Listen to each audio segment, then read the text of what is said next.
മലയാള cinema പ്രേമികൾ ഏറെ ആകാംക്ഷയോടെയും ആവേശത്തോടെയും കാത്തിരിക്കുന്ന ചിത്രമാണ് കളങ്കാവൽ.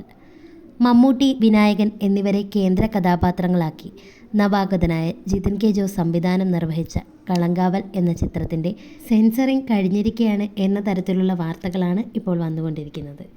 ഒരു ക്രൈം ഡ്രാമയായി ഒരുക്കിയ ചിത്രത്തിൻ്റെ ടീസർ നേരത്തെ പുറത്തു വരികയും വമ്പൻ ഹിറ്റായി മാറുകയും ചെയ്തിരുന്നു. 60+ സർട്ടിഫിക്കറ്റാണ് ചിത്രത്തിന് ലഭിച്ചിരിക്കുന്നത്. മമ്മൂട്ടി കമ്പനിയുടെ ബാനറിൽ നിർമ്മിക്കുന്ന 7ാമത്തെ ചിത്രം കൂടിയാണിത്. ജിഷ്ണു ശ്രീകുമാറും ജിതിൻ കെ ജോസും ചേർന്നാണ് കളങ്കാവലിൻ്റെ തിരക്കഥ രചിച്ചിരിക്കുന്നത്. ദുൽഖർ സൽമാൻ നായകനായി എത്തിയ സൂപ്പർ ഹിറ്റ് ചിത്രം കുറുപ്പിൻ്റെ കഥയൊരുക്കി ശ്രദ്ധ നേടിയ ജിതിൻ കെ ജോസ് ആദ്യമായി സംവിധാനം ചെയ്യുന്ന ചിത്രം എന്ന പ്രത്യേകതയും കളങ്കാവലിനുണ്ട്. മമ്മൂട്ടി കമ്പനി ചിത്രത്തിൻ്റെ ഡിസ്ട്രിബ്യൂഷൻ വേഫറർ ഫിലിംസിനാണ്. മമ്മൂട്ടി എന്ന അതുല്യ കലാകാരൻ്റെ ഗംഭീര അഭിനയ മുഹൂർത്തങ്ങൾ നിറഞ്ഞ നായക പ്രതിനായക വേഷപ്പകർച്ചയായിരിക്കും ചിത്രത്തിൽ ഉടനീളം. വീഡിയോ ഇഷ്ടമായാൽ ലൈക്ക് ചെയ്യുക, കമൻറ്റ് ചെയ്യുക, ഷെയർ ചെയ്യുക. കൂടുതൽ സിനിമാ വിശേഷങ്ങൾക്കായി ചാനലൊന്ന് സബ്സ്ക്രൈബ് ചെയ്യുക.